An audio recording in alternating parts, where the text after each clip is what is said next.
মুর্শিদাবাদ মালদার আম যেমন বিখ্যাত, আম সত্ত্বেও বিখ্যাত, আবার আপনাদের ছানা বড়া জিআই প্রোডাক্ট পেয়েছে পরশুদিন।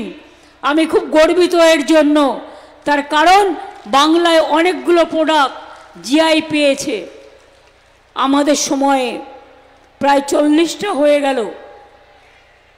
এটা আপনাদের গর্ব, এটা মাথায় রাখবেন। মুর্শিদাবাদ জেলায় সাগরদিঘি তাপবিদ্যুৎ কেন্দ্রে আমরা আবার 660 মেগাওয়াট সুপার ক্রিটিক্যাল পাওয়ার ইউনিট করছি নতুন করে, এবং সেটা পশ্চিমবঙ্গের সবচেয়ে বড় এবং উত্তর পূর্ব ভারতের প্রথম সুপার ক্রিটিক্যাল তাপবিদ্যুৎ কেন্দ্র। 2017 সালে আমি ঘোষণা করেছিলাম, আজকে সেটা সম্পূর্ণ হয়ে গেছে। আমি পাওয়ার ডিপার্টমেন্টকে অভিনন্দন জানাই, এবং এখান থেকে পাওয়া যাবে 10ই ডিসেম্বর থেকে। এর জন্য খরচ হয়েছে 4,567 কোটি টাকার বেশি। এই ইউনিটটা চালু হয়ে গেলে 16,70,000 পরিবার আরও নতুন করে বিদ্যুৎ পাবেন। ডাইরেক্ট ইনডাইরেক্ট মিলিয়ে 26,000 মানুষের কর্মসংস্থান হবে।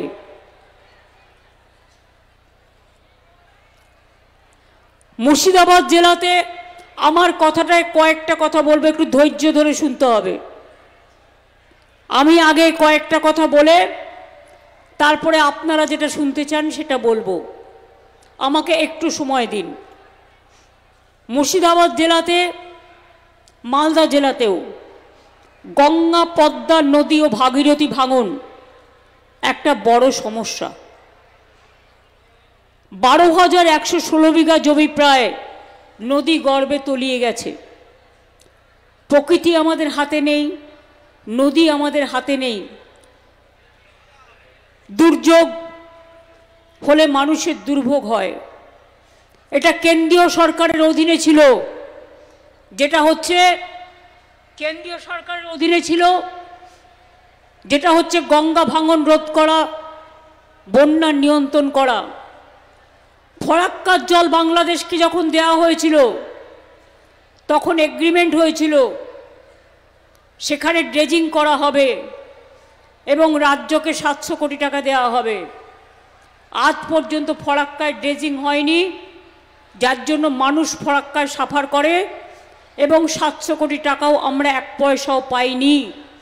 বরঞ্চ ফরাক্কা অঞ্চলের মানুষ ফরাক্কার আন্ডারে থাকাতে আমরাও করতে পারি না আর ওরাও করে না, ওটা সেন্ট্রাল গভর্নমেন্টের আন্ডারে, মানুষের প্রবলেম হয়।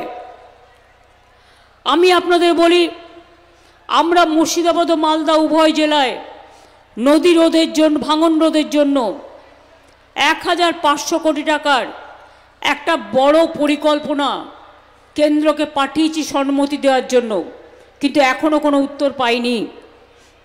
আমরা আপনাদের কাছে বলি, তা সত্ত্বেও 100 দিনের কাজের টাকা বন্ধ, গ্রামীণ রাস্তার টাকা বন্ধ, বাংলার বাড়ি তৈরির টাকা বন্ধ, সর্বশিক্ষা মিশনের টাকা বন্ধ, জলের টাকা বন্ধ।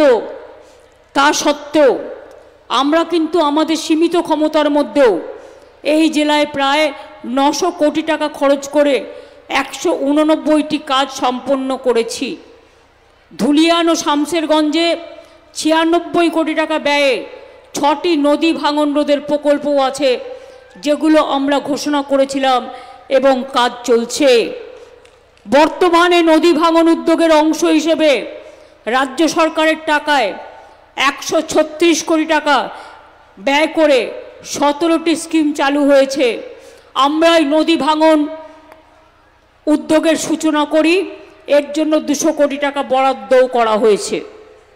এবিপি আনন্দ, এগিয়ে থাকে, এগিয়ে রাখে।